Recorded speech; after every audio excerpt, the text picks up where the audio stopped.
เปิดประมาณกังได้บาทนี่แจงจางปางรถพี่น้องเอ้ยต่อโดยสบายดีทีมงาน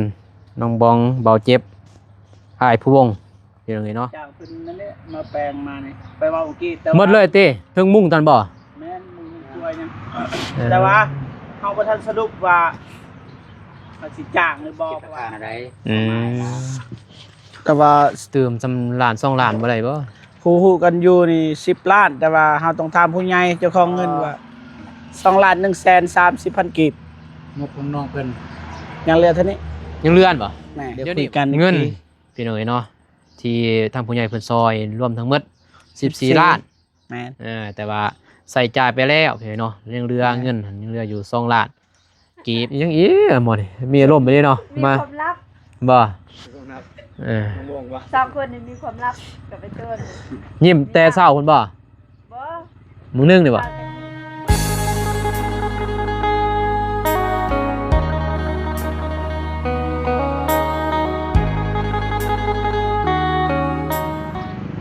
เถอะพี่น้องเอ้ยเนาะเอ้าเปิดภาพมาบานนี้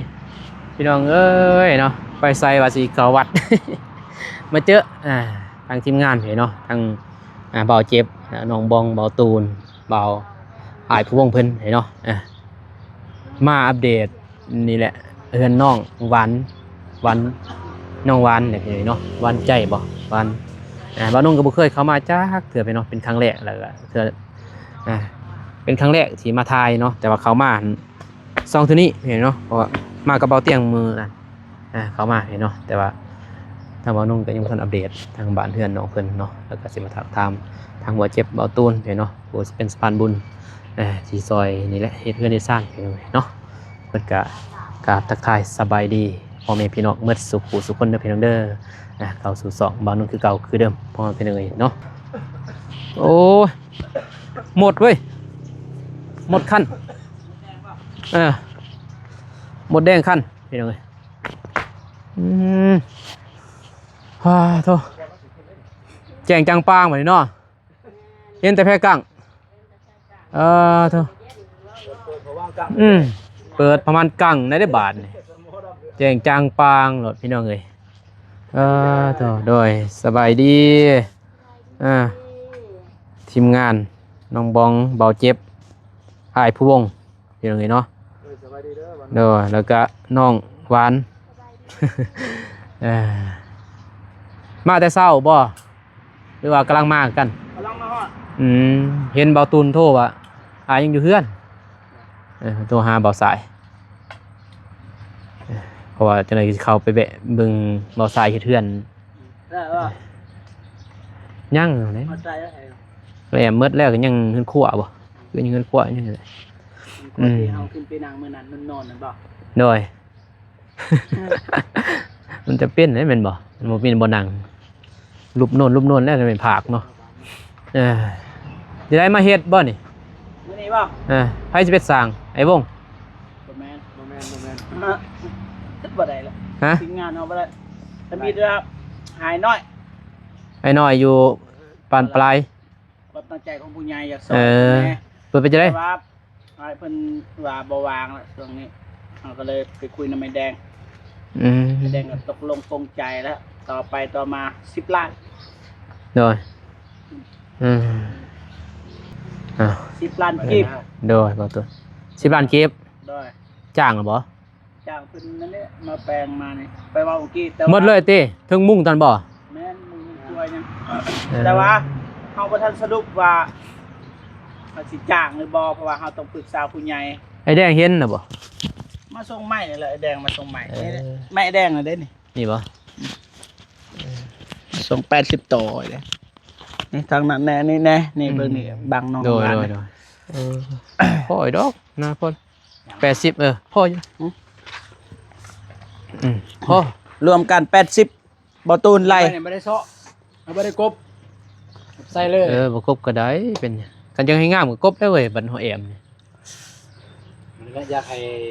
แบบว่าไอ้แดงไอ้แดงเพิ่นกบไหมถ้าเฮาบ่ได้กบน่ะเพิ่นสิคิดราคาเท่าใดก็ว่าเติมจำล้าน2 ล้านบ่ได้บ่ค ผู้ฮู้กันอยู่นี่10 ล้าน แต่ว่าเฮาต้องถามผู้ใหญ่เจ้าของเงินว่า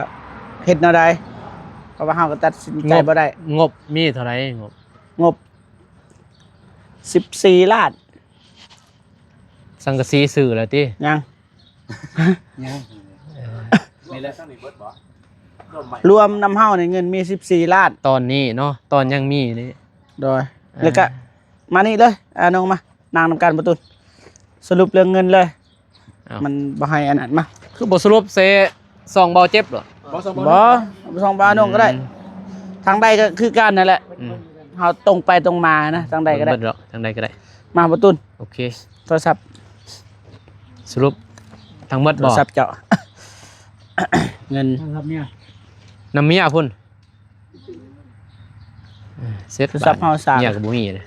โอ้นี่โทรศัพท์ไปวงขาเปล่า อ๋อ ข้าวตัดคลิปมาเนี่ย อะไรอยู่ครับ ได้ปะมาประตูนั่ง นั่งเลย ทำอิฐงบก็คือจากไอเคนนี่ อืม ทำอิฐไอเพิ่นส่งมา300 หน่อย ซื้อแต่แผ่นเรียบเป็นหยังถือบ่ แผ่นเรียบนี่แหละ แผ่นเรียบแผ่นเรียบ ไปเรียบ แต่ว่าเงินบ่ทันเบิดไอเพิ่นก็พากมาให้อีก400พอดีรวม700เด้อ700คูณ11,000นี่เท่า14ล้าน7แสน อืม แล้วเฮาสิมาลบแล้วตัวเฮาสิซื้อ 14 ล้าน 7 แสนเนาะเป็นเงินเก็บ โดย 14ล้าน7แสน ตอนนี้ยังเหลือ 700โอเคลบเฮาซื้อแผ่นเรียบ น้ำมันก่อน อืม น้ำมันก่อน น้ำมัน อืม ด้านหนึ่ง 1 ล้าน ที่จริงล่ะ ซื้อสองเถื่อสามเถื่อ แม่นที่จริงล่ะไอ้คิดนี่ว่า เติมน้ำมันซื้อกินซื้อยาก กินเลยสำใดเฮาจะกิน งานมีหยังก็บอก โดย กินเบิดขอแต่ว่าคันบ่พอเลยสิส่งมาให้ โดย แต่ว่าเฮาก็เติมน้ำมันมื้อนั้นก็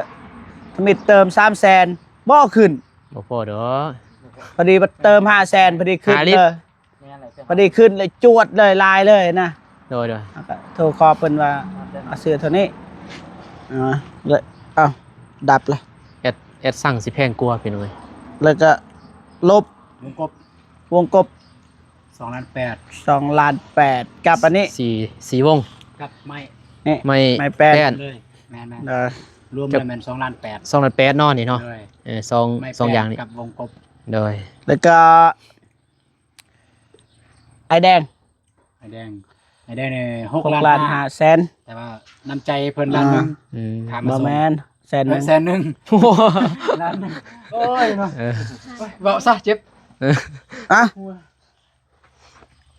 นี่วะ 5ล้าน6 5 ล้าน7กับค่าน้ำมัน ไปเปิดคลิปไปอันนี้6ล้าน6อะไรบ่ถูกได้ แม่นบ่ เปิด จะ ค ได้ ลิป เบิ่งสิดึงคลิป มาเดียวถ่ายแล้วเพราะบ่ตรงกันนะ เอ เด้ อ เมื่อ แม่น กี้ เด้ น้องน้ำ โอเคพี่น้องเอ้ยเนาะเอาสรุป 5ล้าน6 5ล้าน6 ไอล้าน1 อืม เอ้า ใส่นี่ เดี๋ยว อืม 5ล้าน 5 6 6 7เลย5ล้าน7เลยไปให้น้ำใจได้น้ำมัน แสนหนึ่งเหรอ แม่น อืม ลบ อืม บานประตูเรียบร้อยเบิดแล้ว แผ่นเรียบ แผ่นเรียบ 2 ล้าน 7 2 ล้าน เหรียญน้ำหวาน แต่ว่าย่างได้อยู่ในรถ ยังแต่ว่าไล่เลย เอาสื่อเด้ แม่น เออ 150น้ำหวาน150 แล้วก็ ซื้อ ซา กินสาวเนี่ยน้ำใจให้น้องผู้มาส่งไม้ผมกบแล้วก็ซื้อกิน ล้านหนึ่ง ซื้อกิน ตัวนี้ก็จักเท่าไหร่เพราะว่าเขาก็ กินเลย เทื่อเขาก็เอาเองบางเทื่อก็อันนี้ เออ เอาก็เลย เอาไร สรุป 200,000 เฉลี่ย ของ เอ เพิ่น อ 200,000ของเพิ่น เพราะว่าถ้าบ่พอขอแต่เฮาแจ้งนะไอ้น้อง โดย ถ้าบ่พอเท่าใดขอแต่เฮาแจ้งว่าเท่านี้บ่พอแล้วอายเพิ่นสิใส่ เออ ใส่ให้มันพอเบิดบ่ หมดแล้วเข้าเลย ใจบ่2,130,000กีบ งบของน้องเพิ่น ยังเหลือเท่านี้ ยังเลื่อนบ่ แหน่ เดี๋ยวนี้บ่ แหน่จาก14ล้าน ตะกี้ เพราะว่างบรวมมัน14ล้าน เออง บรวมที่ได้มานะ แต่ว่าซื้อแล้วบางอย่างซื้อแล้ว บัดนี้สิจ่ายแดงบ่มี หันแล้วยังว่าสิปรึกษาผู้ใหญ่ อืม ถ้าบ่มีก็เดี๋ยวว่ากัน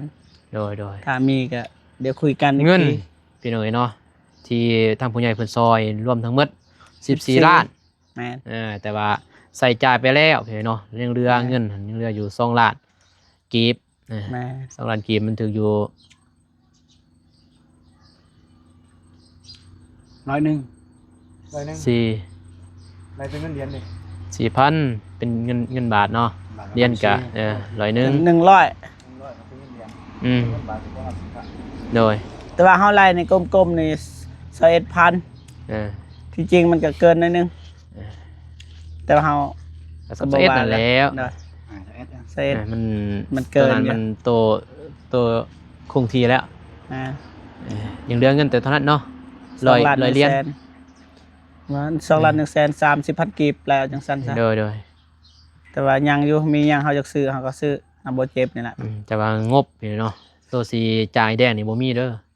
ยัง ยังคันมี แต่ปรึกษาผู้ใหญ่ มีผู้ใหญ่ เกือบ เป็น กำไร1ล้าน อยากจะซอยเนาะ เกือบเสียซื่อๆ1ล้าน ค่าสร้าง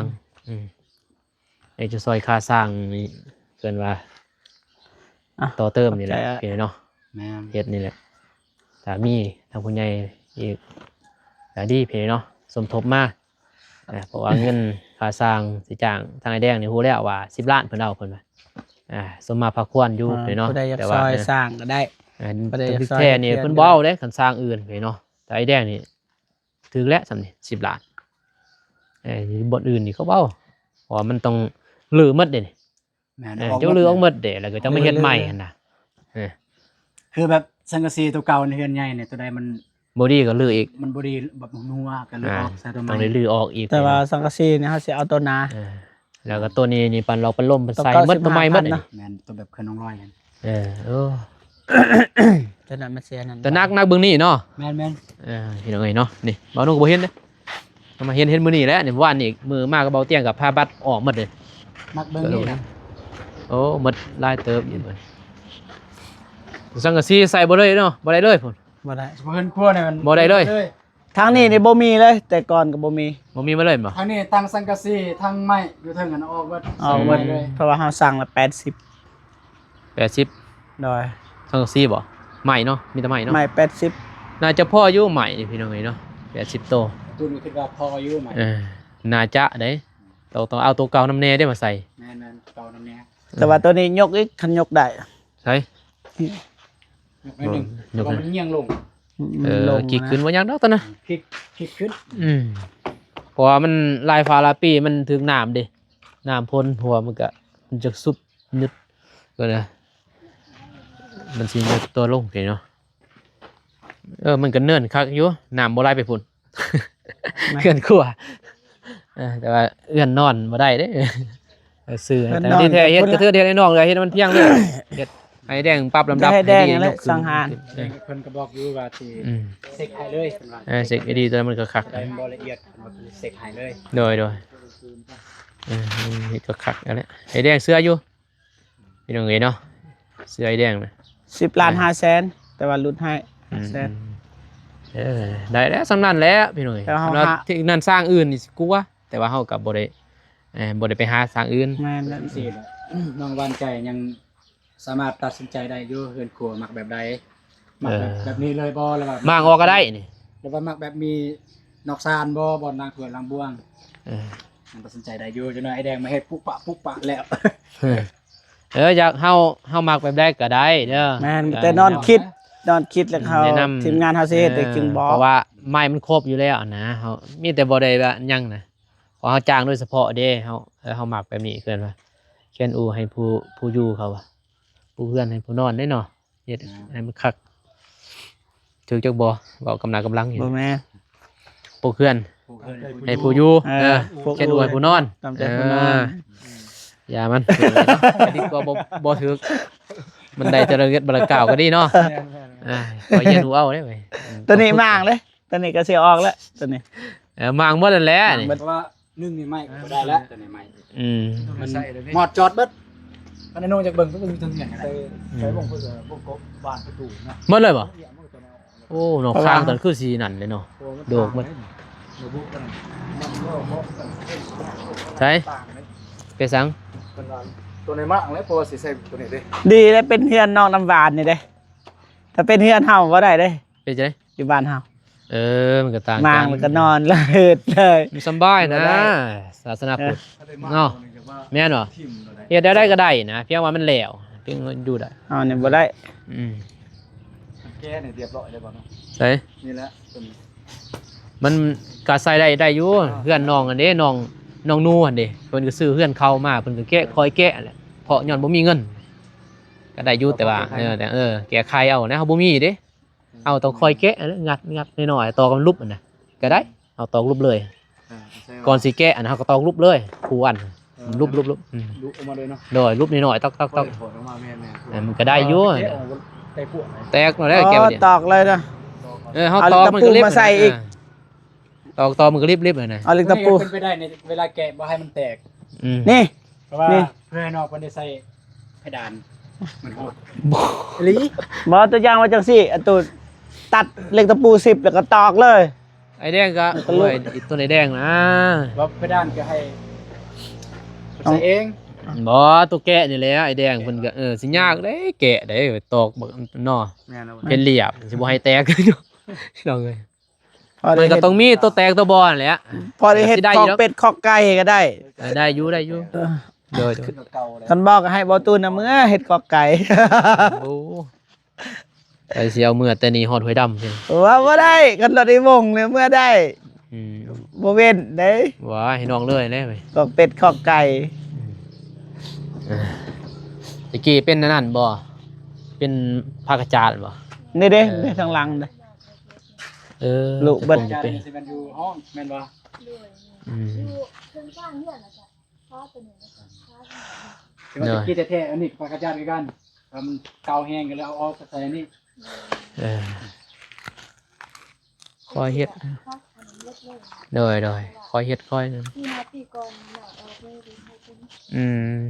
งบของพ่อก็เลยเดี๋ยวใช้เครื่อง เลยวันยากดอกไอ้เบาเจ็บจัดการ พี่น้องไงเนาะผมสิเฮ็ดแล้วอีดอกว่ามันครบหมดเด้มีแต่สร้างค่าสร้างบัดนี้เนาะหาเงินค่าสร้างมา ช่วยกันห้า คนละกิจละบาท ไม่แต่คือว่า 20,000 แหละน้องน้ำหวานเงินนี่อยู่นำทีมงานเฮาคือเฮาเคยย้ำตลอดแต่บ่ตอกเป็นห่วง แต่ให้น้องฮู้จำนวนที่เหลือขนาดกว่านั้น แล้วก็เอาซื้อตัวนี้ เพราะว่าน้องบ่แน่ใจก็น้องไล่ไปบนนำคลิปก็ได้ หรือว่าทำเจะคล้าของห้าน เพราะว่า ได้ไปทำได้ราคาเนี่ยนั่นนะ แต่ว่าก็อยากบ่อยากให้ยานบ่อยากให้นั่นเว้าเพื่อก่อนนะแต่เฮาแบบบ่เคยดอกแต่ว่าก็เว้าเพื่อไว้ คือมื้อนี้ได้รายเงินยังผิดถึกๆอยู่ ก็มันก็เป็นธรรมดาดอกไปหน่อยเนาะเฮาบ่ได้เฮาต้องจดต้องแต้มมันจึงเฮาสิจื้อหมดน่ะ มันเฮาก็บางครั้งเฮาก็บ่ได้จดเนาะ ได้ แต่สำคัญเฮาก็จดหมดนั่นแหละ มีบิน บ่ได้ถือมาถือมาเลยแล้วบัดน่ะ มันถือมาครับจือแล้วเงินเดี๋ยวนี้ในคลิปก็มี เด้อสิได้ต่อบัดนี้ เห็นบ่ เมื่อบ่สิกลับบ่ ก็มาเที่ยวจะแวะไปหาน้องสลัด โอเคเป็นได้สิตามไปอาจสิไปนั่นก่อนเด้อ จะไป ไปบัตร บัตรก่อนไปมอบเงินให้เพิ่นเพราะว่าชิดป้ายเด้บ่ได้ไปให้แต่สุดก่อนพุ่นแหละ4-5 ล้านสุดก่อนยังล้านป้ายนะไปมอบให้เพิ่นก่อน เฮ็ดหยังเฮ็ดบัตรบ่ เฮ็ดพระ โดยเฮ็ดวัดนั่นแหละเพิ่นสร้างวัด อืม มรณะเพิ่นว่าสังคอนใหม่โต แต่ก่อน เา สิบวชวัดนัดแหล้วแต่ว่าบ่มีบุญ อืม ช่องยังน้อย บุญเป็นบุญสิ้นนี่บ่ เขาฮับเขาบ่ฮับ อืมแต่ว่าบุญสิ้น ก็ได้ไปบวชทัดแตงเลย แต่กี้มันยากบวชเดี๋ยวนี้ก็ยากกันแหละเราต้องมีใบหมดต้องข้าเจ้านี้เต็มเลี้ยงบ่ไหว้ ตัวอะเอาเต็มวันเฮาใหญ่มาเฮาฮู้เลยอยู่ใส่ก็บ่มีวันเต็ม ก็คือแต่ก่อนนี่เขาว่าโรงเรียนนี่บัดเฮาไปเรียนนี่เขาว่าเต็มเดี๋ยวนี้นี่เฮาเอานักเรียนไปเข้าได้เบิดโรงเรียนใดก็ได้ อืม ก็ยาวคือไอ้วงเราเว่าเก่งทำไรก็ย่าถ้าว่าเฮาเอาในนักเรียนเฮาไปเข้านี่เขาว่าเต็ม เพิ่มอีกคนหนึ่งบ่เต็มแน่นอน แต่ถ้าเขาเอาทุนเข้ามาเรียนนี่มันบ่ได้ อืม แต่ถ้าทุนเฮาเองนี่บ่เต็มบ่มีมันเต็มเลยแม่นบ่ไอ้วงซ้ำคนหนึ่งคนเดียวบ่เต็มแต่ถ้า100คนเนี่ยมันบ่เต็มเลย เต็มไล่แล้วก็อับอยู่เนาะ จะบ่ฮับนักเรียนผิดกฎหมายเด้ย แม่นเพิ่นยังอยากให้คนเขาเนี่ยแล้ว อืม การศึกษามันสำคัญนี่ ด้วย เดี๋ยวนี้ ก็ประมาณนั้น คน แหละ เข้า ไอ้ ไป น้อง สู่ นะ ได้เรียนโดย เรื่องราวก็อย่าคูเบิ่งเลิกเบิ่งล่างก็ถามน้องเพิ่นอีก เอ เป็น อ แบบใดแบบใด มือหนามือในแล้วมาเปลี่ยนใหม่ อ๋อ แต่สิ่งสำคัญก็คือแอบข่าวๆนี่เนาะสิสรุปคือทางบ่เจ็บบ่ตูนเพิ่นสรุปมาแหละบ่นุ่งก็ยังบ่ทันฮู้ได้เพิ่นเนาะตัวงบอิหยังนี่เพราะบ่ทันเคยเข้ามานะกำลังเข้ามากับมือแรกกับบ่เตียงมาเมื่อนั้นก็เฮาก็ทำเดี๋ยวนี้ฮู้แต่ตอนนั้นนะ โอ้ต้องเข้าไปนำกันบ่ กับบ่เตียงนะ นั่นแหละ เป็นไอ้กับครั้งที่2ตัวนี้แต่ก็บ่ได้ฮู้ว่าแต่ว่าได้เบิ่งอยู่คลิปบ่เจ็บบ่ตูนเนาะก็ฮู้อยู่น้องเพิ่นก็คือ FC ฮู้แหละเนาะก็ FC เดียวกันเบิดพี่น้องเนาะจังซั่นแล้วสิเข้าไปพุ่นก่อนเด้อ โดย ยินดีนำเด้อคอยเป็นคอยไปแหละ อดทนได้ จังได้ก็ ไอ้แดงแห่ง3-4มื้อนี่บ่ว่าง จังได้มันก็ได้ดอกคอยแหล้วแต่ว่าสิได้ไว้ได้ซ่ามันก็เป็นไปบ่ได้เด้อพอแล้วแต่บุญเฮาแหละเฮ้ยเคยเฮ็ดเคยสร้างซำใดผู้ใหญ่เพิ่นเห็นเฮาเพิ่นมองเห็นเพิ่นก็สิซอยเฮาดอกแล้วแต่บุญกุศลเนาะเคยเฮ็ดเคยสร้างมานำกันกับผู้ใหญ่เพิ่นแน่กับทีมงานมันจังเกี่ยวไปหากันได้มันสิได้เจอกันง่ายๆเนาะบ่แม่นเรื่องบังเอิญทุกสิ่งทุกอย่าง มันแล้วแต่บุญ ถ่ายแต่ปีก่อนยังบ่ได้ครับ ปีนี้เบาเจ็บเฮ็ดได้สู้ๆ นั่นแหละไปก่อนเด้อโอเคโดยไปก่อนเด้อเจอกันอยู่พุ่นแหล้วอยู่บ้านไปเขาเดียวเด้อ ไปเจอกันนี่ใส่ อยู่บ้านนี่แหละ โอเค ไปก่อนหนูบ้อง วัดเลย โดยจุฬาโดย จะวัดดีนะไปใส่ใหม่ ยันไปแล้วเหมาะหมดเลยยันกะเท่าไรอย่าเขาเศร้าเลยอยู่นี่6-7 ล้านนี่แหละพี่น้องเนาะ อันนั้นบ่คนเสื้อใหม่บ่ โดย เฮ็ดกุฏิมีคานบ่ได้นั่น เฮ็ดนั่นแหละยังเกินว่ายังศาลาหุงธรรมเป็นเฮ็ดศาลาหุงธรรมใหม่ก็บ่แม่นใหม่แล้วบูรณะอีสคอนใหม่นี่ว่าจักซั่นแล้วได้เด้อ จะเอานะ เด้อสิดีมีแฮงจะได้มีความสุขแล้วเอ้ยเมียมานำเนาะบ่าวนุ่งก็บ่ได้ไปย่ำน้องเพิ่นว่านี่บ่ได้ไปสามกับบ่เตียงเพิ่นเนาะเห็นอยู่บ่โทรศัพท์บ่โทรศัพท์เห็นอยู่บ่ เห็นอยู่ตอนเช้าไอ้จิ๊บเพิ่นมาชวน บ่เดี๋ยวได้ไปลืม จนลืมโทรศัพท์ ลืมโทรศัพท์เอาแล้วในบักกะเพก็เต็มอันเนี้ยพี่น้องเอ้ยเก็บกะเพใส่อีกไปเก็บกะเพใส่ ในกาแฟ ดีใจหลายกะเพกะ ในท่องส่ง เฮียพี่หน่อยเนาะ แล้วก็โทรศัพท์กับปะได้รถลืม สองคนเมียลืมโทรศัพท์เลย มันมีกาแฟน้ำเพราะว่าน้องมีแมง ได้เก็บมา โดยเห็นเลยเนาะโอ้ย โดย เพราะว่าบ่ได้ไปซ้ำบ่เตียงเพิ่งบ่ได้แวะฮะเผาเด้สัตว์แต่บานบงอีหยังอีหมอนี่มีอารมณ์ไปเด้เนาะ มี มา ความลับ บ่ นับ เออ ม่วงบ่ สองคนนี่มีความลับกับไปเจอ ยิ้มแต่เช้าพุ่นบ่ บ่ มึงนึ่งนี่บ่ พากันนี่ เออ ไอ้เจ้า บ่แม่น พิรุธ พี่รุดอ่ะ อืมไอ้ไปกับเมียยังเด้พี่รถบ่ได้เด้เนาะไปเอาผู้หญิงมานำ อย่ายิ้มอย่าหัวจะสั่นแล้วไปก่อน โดย หน่อยโอเคพี่น้องเอ้ยไปโอเคพี่น้องเอ้ยเนาะบ้านนงกะสิเดินทางไปก่อนบัดนี้เกิดว่าสิไปฮอดพุ่นแล้วพี่น้องเนาะแต่บ่ได้ไปฮอดเห็นบ่าวเจ็บเพิ่นก็แวะหาทางทีมงานพี่น้องเอ้ยเนาะเพราะว่านี่แหละยันน้องปานใจพี่น้องเอ้ยเนาะกะมันก็ขาดเกินลายพี่น้องเอ้ยเนาะตอนนี้ค่าสร้างพี่น้องบ่มีพอไอ้แดงเว้าเลย10 ล้านค่าสร้างบ่พอแต่ว่าทางผู้ใหญ่เพิ่นก็มีอยู่แต่ว่าก็ถ้ามีเพิ่มเติมอีกยังดีพี่เนาะสมทบเขากันเข้ามาเพื่อสานพันธุ์ให้น้องเพิ่นเป็นจริงพี่เนาะก่อนอื่นบ้านน้องก็ขอขอบใจทางผู้ใหญ่ใจบุญ FC ทุกทางอยู่ดีมีแฮงเบิดสุขสุขคนเด้อพี่น้องเด้อพบกันในคลิปหน้าคลิปนี้ขอกล่าวคำว่าสบายดีไปบ๊ายบาย